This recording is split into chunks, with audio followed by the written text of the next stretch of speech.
सबका स्वागत है अपने YouTube channel me and my YouTube classes. हम आज देख रहे हैं एनसीईआरटी की according 12th political science lesson number 3 और थर्ड लेसन का नाम है नियोजित विकास की राजनीति। यानी आपको इसमें समझना है कि प्लानिंग के साथ जब हम डेवलपमेंट कर रहे हैं तब भी पॉलिटिक्स होती है, तब भी राजनीति चलती है। अब एक एग्जांपल देखिए कि जब स्टार्टिंग की शुरुआत थी, जब देश में विकास होना था, डेवलपमेंट होना था, उस समय ये देखा गया कि उड़ीसा के अंदर कच्चे माल बहुत ज़्यादा में है, तेल ये कोयला वगैरह बहुत ज़्यादा मतलब अधिक मात्रा में है और इससे क्या होगा, देश के विकास को प्रगति मिलेगी, यानी एक स्पीड मिलेगी। लेकिन ये जो क्षेत्र है जहाँ पर ये खदान या जो कच्चा माल मिल रहा है वो आदिवासी इलाका है। तो एक तरफ तो ये बात करें कि इससे देश का डेवलपमेंट होगा, लोगों को जो अलग लोग हैं उनको रोजगार मिलेगा और देश की उन्नति होगी, ठीक है ना। लेकिन दूसरा इसका पहलू अगर देखें तो दूसरा पहलू ये कहता है कि वो आदिवासी जो लोग जो रह रहे हैं वहाँ पे वो कहाँ जाएंगे, ठीक है ना। और साथ ही साथ इसके साथ ये देखा जाता है कि अब जब डेवलपमेंट होगा, ठीक है ना, तो अब उसका एक और पहलू ये भी कहता है कि प्रदूषण भी होगा। अब ये दो होते हैं, एक तरफ तो कहते हैं डेवलपमेंट होना चाहिए, उन्नति होनी चाहिए, देश की उन्नति होगी तो रोजगार मिलेगा, डेवलपमेंट होगा। दूसरे कहते हैं कि आदिवासी इलाके के लोग कहाँ जाएंगे, प्रदूषण होगा, ठीक है ना। तो ये जब इस तरह की कंडीशन आती है तब क्या करें, यानी कौन सी स्थिति या कौन सा रास्ता अपनाएं ताकि, क्योंकि डेवलपमेंट तो करना ही है। अब कुछ बाहर के देश के लोग हैं वो अपने यहाँ पे इन्वेस्ट करना चाहते हैं, लेकिन अगर सरकार अगर यही सोचे कि अब हम आदिवासी के पक्ष में जाए या डेवलपमेंट की ओर देखें, अगर हम डेवलपमेंट की ओर देखते हैं और इस क्षेत्रों को बढ़ावा देते हैं तो बाहर के लोग यहाँ पे इन्वेस्ट करेंगे और देश की ये जो डेवलपमेंट की जो पहुँच है वो बहुत दूर तक जाएगी और अच्छी साख बनेगी। तो अब इस तरह की जब गतिविधि आती है तब क्या करना होता है, यानी आप समझ रहे हैं अब तक का जो मैं आपको समझाया कि हम यहाँ पे नियोजित यानी प्लानिंग के साथ डेवलपमेंट का सोच रहे हैं, लेकिन उसमें भी राजनीति चलती है। तो अब हम यहाँ पे ये देख रहे हैं कि आज़ादी के वक्त हिंदुस्तान के सामने विकास के दो मॉडल थे, विकास के दो मॉडल थे। पहला मॉडल था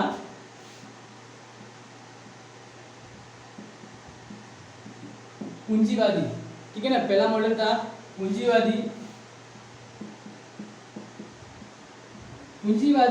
उदारवादी मॉडल, ठीक है ना, पहला ये मॉडल है। अब जब दूसरा मॉडल हम बात करें तो दूसरे मॉडल में समझने से पहले ये समझ लो कि ये क्या कहता है, यानी इसके बारे में क्या इंपॉर्टेंट चीज़ जो याद रखनी है।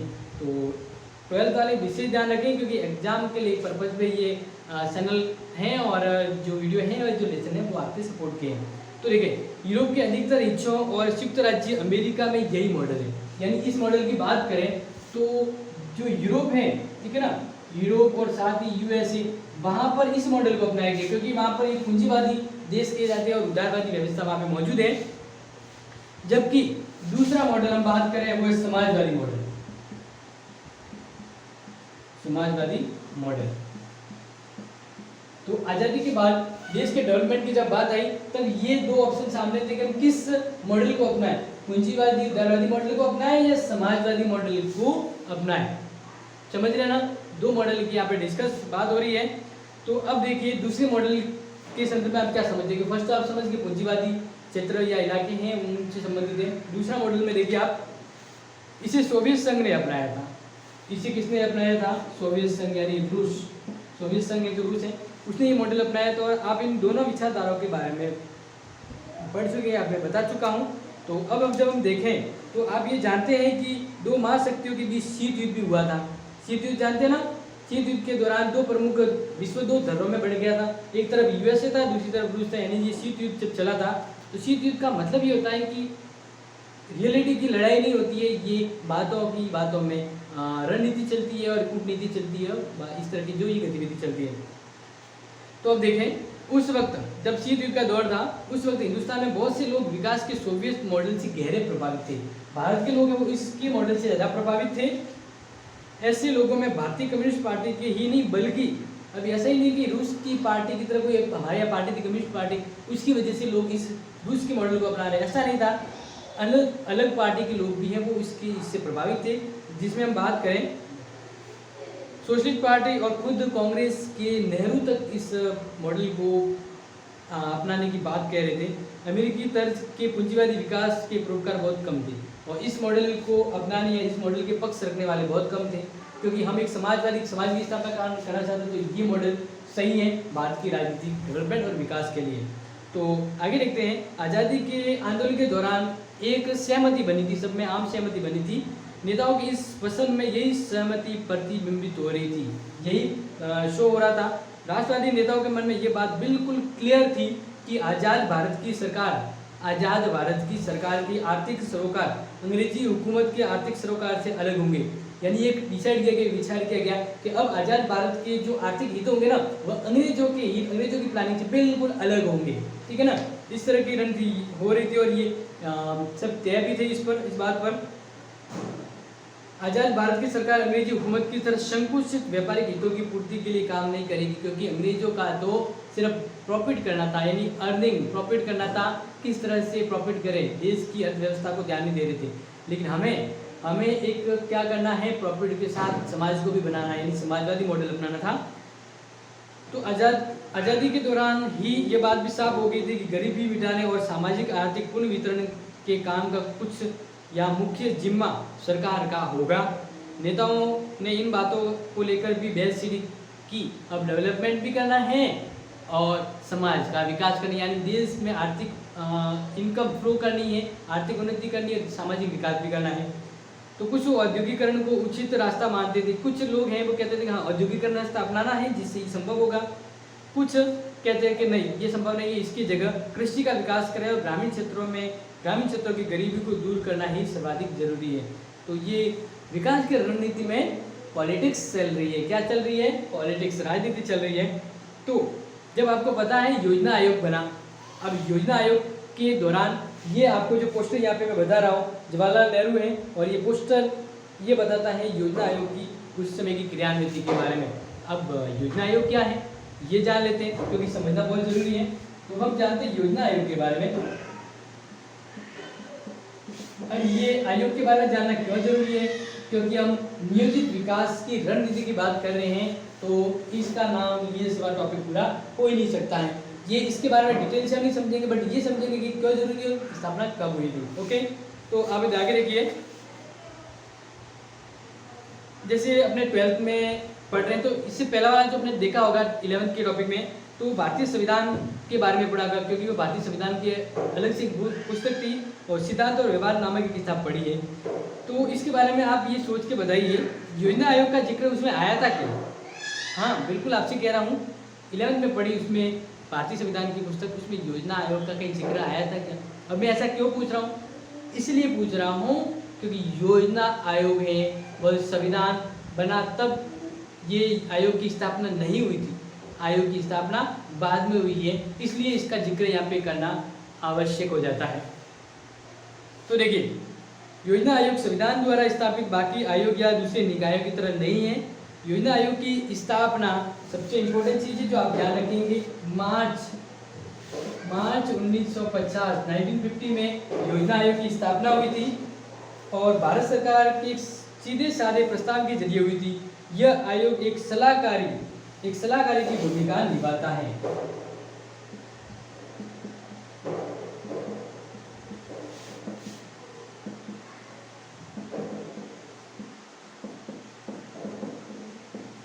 ओके, तो अब ये आपको यहाँ पे समझना है, योजना आयोग सलाहकारी भूमिका निभाता है। इसका मतलब ये है कि जैसे देश के लिए प्लानिंग बनाना कि क्या करना है, कहाँ पे कितना इन्वेस्ट करना है, कितना पैसे की जरूरत होनी चाहिए, तो ये जो प्लानिंग है वो बनाएगा, लेकिन ये सिर्फ प्लानिंग के ऊपर सलाह मशवरा कर सकता है। अंतिम रूप किसका होता है? अंतिम कार्य को रूप किसके द्वारा दिया जाता है? मंत्रिपरिषद के द्वारा।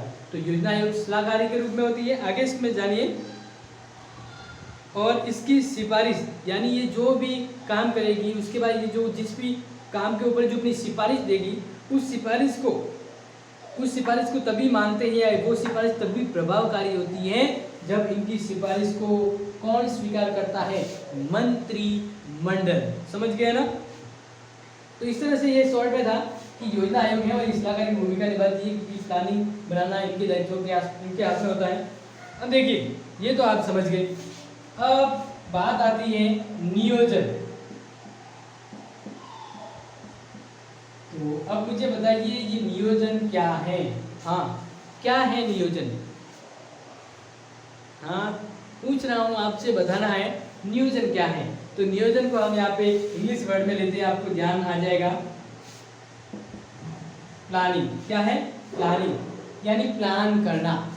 हमें अपने देश में अगले 5 वर्ष तक क्या करना है, उसको लेकर के कि कहाँ पे किस क्षेत्र को डेवलपमेंट करना है, किस क्षेत्र में ज़्यादा पैसे लगाने हैं और किस तरह की रणनीति बनाए, कितने समय की बनाए कि हम जो लक्ष्य चाहते हैं वो प्राप्त हो सके। तो सोच समझकर सही दिशा में उठाया गया पहला कदम, सोच समझकर सही दिशा में उठाया गया पहला कदम ही नियोजन कहलाता है, प्लानिंग कहलाता है। समझ रहे हैं ना? हाँ बिल्कुल। ओके, तो अब नियोजन के बारे में हम आगे बढ़ते हैं विस्तार से। तो उससे पहले हम क्या, आपको पता है हम अपना टॉपिक ही क्या है कि नियोजन के विकास के साथ पॉलिटिक्स हो रही है उसमें, तो उसको भी हम समझ रहे हैं। अपना टॉपिक ही क्या है, मतभेदों के बावजूद। कौन से मतभेद? जो अभी हमने बात करी थी कि डेवलपमेंट हो रहा है तो एक जगह डेवलपमेंट की गुंजाइश से चाहते भी दूसरी जगह उससे हानि हो रही है, यानी कुछ फायदे भी है कुछ नुकसान भी है। तो कुछ हाँ कह रहे हैं कुछ ना कह रहे हैं, कुछ कह रहे हैं ये मॉडल अपनाओ, कुछ कह रहे हैं ये मॉडल अपनाओ। तो इस तरह से मतभेदों के बावजूद एक बिंदु पर सभी सहमत हो गए, विकास का काम निजी हाथों में नहीं होना चाहिए, यानी डेवलपमेंट जो किया जाएगा वो डेवलपमेंट किसी प्राइवेट ऑर्गेनाइजेशन के हाथ में नहीं होना चाहिए, वो डेवलपमेंट का काम खुद सरकार अपने हाथों में लेके करेगी। वह विकास का एक खाका या योजना तैयार करे। दरअसल अर्थव्यवस्था के पुनर्निर्माण के लिए नियोजन के ऊपर विचार किया गया। इकोनॉमिक्स जब बनानी है तो प्लानिंग जरूरी होती है। तो आगे देखते हैं, नियोजन के विचार का स्वीकार किया गया। ये प्लानिंग दिमाग में आई थी 1940 और 1950 के दशक में पूरे विश्व में जन समर्थन मिला। यूरोप उस समय महामंदी का शिकार हो चुका था और शिकार के बाद वो कुछ समझ गया, सबक लिया था उसने। जापान जर्मनी ने युद्ध की विभिक्षा झेलने के बाद अपनी अर्थव्यवस्था फिर खड़ी कर ली। सोवियत संघ ने 1930 से 40 के समय भारी कठिनाई के बीच शानदार आर्थिक इकोनॉमिक डेवलपमेंट किया। इन सारी बातों के कारण नियोजन के पक्ष में दुनिया भर में हवा बैठ गई। इन सभी ने डेवलपमेंट किया समय रहते। क्यों? क्योंकि ये एक प्लानिंग पे चले, एक नियोजन बना के चले, तब ये सफल हुए थे। तो अब हमें भी यही रास्ता अपनाना था, क्योंकि हमें इसकी दरकिनार थी, हमें इसकी ज़रूरत थी, जिस तरह से अंग्रेज हमें खस्ता हालत करके गए थे। तो इस तरह देखें तो योजना आयोग कोई आकस्मिक आविष्कार नहीं था, ये कोई अचानक बना हुआ आयोग नहीं था, क्योंकि इसके पीछे बहुत सारी रणनीति हुई और पता लगा कि ये होना जरूरी है, तब इसकी स्थापना हुई थी। आमतौर पर सोचें तो ये एकाएक नहीं बना था। जैसे कोई भी इंडस्ट्री बनती है, कोई नया काम होता है, तो उसके पहले कि उनके विचार कहाँ से उत्पन्न हुए। कोई भी नई चीज़ जब स्टार्टिंग होती है तो वो स्टार्ट होने से पहले उनके पीछे सैकड़ों दिनों तक उसके ऊपर चर्चा होती है, कुछ वर्क होता है, फिर वो डेवलपमेंट होकर सामने आता है। तो इसी तरह योजना आयोग या प्लानिंग के पीछे क्या पहलू थे, यानी क्या इस योजना बनी, तब जाके ये रियलिटी के मेरे सामने आया। तो देखें, आमतौर पर सोचते हैं कि निजी निवेशक मसलन उद्योगपति या बड़े व्यापारिक उद्यमी नियोजन के पक्ष में नहीं होते हैं। वे एक खुली अर्थव्यवस्था चाहते हैं जहाँ पूंजी के बहाव पर, यानी जो बहाव होता है उस बहाव पर सरकार का कोई अंकुश ना हो। लेकिन भारत में ऐसा नहीं हुआ। अब जानते हैं अच्छे से, तो 1944 यानी 1944 की जब हम बात करें, 1944 में उद्योगपति यानी जितने भी उद्योगपति थे वो एक जगह इकट्ठे हुए और इकट्ठे होने के बाद इस समूह ने देश में नियोजित अर्थव्यवस्था चलाने के लिए एक संयुक्त प्रस्ताव तैयार किया। यानी जो क्या थे कि बड़े बड़े पैसे वाले जो इंडस्ट्री वाले थे वो इकट्ठे हुए और सब ने मिलकर एक प्रस्ताव तैयार किया। उन्होंने प्रस्ताव तैयार किया कि हम किस तरह भारत में डेवलपमेंट लाएं, अर्थव्यवस्था, भारत की अर्थव्यवस्था बढ़ाता ताकि हमारा भी व्यापार बढ़ सके। तो इसको लेकर एक संयुक्त प्रस्ताव बना था। क्या बना? संयुक्त प्रस्ताव। और इसी संयुक्त प्रस्ताव को ही हम कहते हैं बॉम्बे प्लान। बॉम्बे प्लान, ये ध्यान रखना।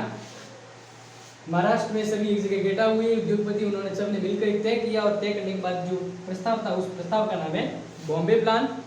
और बॉम्बे प्लान की मंशा क्या थी? मंशा थी कि सरकार औद्योगिक तथा अन्य आर्थिक निवेश के क्षेत्र में बड़े कदम उठाएं। इस तरह चाहे दक्षिणपंथी हो या वामपंथी, उस वक्त सभी चाहते हैं कि देश नियोजित अर्थव्यवस्था की राह पर चले। हर कोई चाहता था देश में डेवलपमेंट हो, लेकिन नियोजित रूप में हो, प्लानिंग के साथ हो। भारत के आज़ाद होते ही योजना आयोग अस्तित्व में आया। इसी प्लान की वजह से ये संभव हुआ। भारत तो अब ये ध्यान रखना, योजना आयोग के जो प्रथम अध्यक्ष होते हैं, इस आयोग के जो अध्यक्ष होते हैं वो कौन होते हैं, आपको ये ध्यान रखना है। आयोग के अध्यक्ष होते हैं पीएम, यानी उस समय जो पीएम होता है ना, वो इस आयोग का अध्यक्ष होता है। और भारत अपने विकास के लिए कौन सा रास्ता अपनाएगा, कैसी रणनीति अपनाएगा या फैसला कौन करेगा, इस संस्था ने केंद्रीय तथा सबसे शक्तिशाली भूमिका निभाई। इस बारे में इस संस्था ने बहुत महत्वपूर्ण भूमिका निभाई। मतलब क्या यानी कौन सा रास्ता अपनाना है, क्या रणनीति अपनानी है देश के डेवलपमेंट के लिए, क्या फैसला करना है। और केंद्रीय तौर पर ये महत्वपूर्ण योजना साबित हुई, यानी इस कह सकते हैं इस आयोग ने महत्वपूर्ण काम किया। तो ये आपको ध्यान रखना है। तो अब हम नेक्स्ट वीडियो में पढ़ेंगे और तब देखेंगे कि ये जो नियोजन की शुरुआत है वो कब हुई। जैसे आपको पता है ना, प्रथम पंचवर्षीय योजना, द्वितीय पंचवर्षीय योजना, तो इस योजना में क्या क्या रणनीति रही, क्या योजना बनी, तो वो हम जानेंगे आने वाले वीडियो में। तब तक के लिए आपको करना है इस वीडियो को सब्सक्राइब और शेयर, ताकि जल्दी ही नोटिफिकेशन के रूप में आपको सेकेंड वीडियो तुरंत मिल सके। तो थैंक यू एंड हैव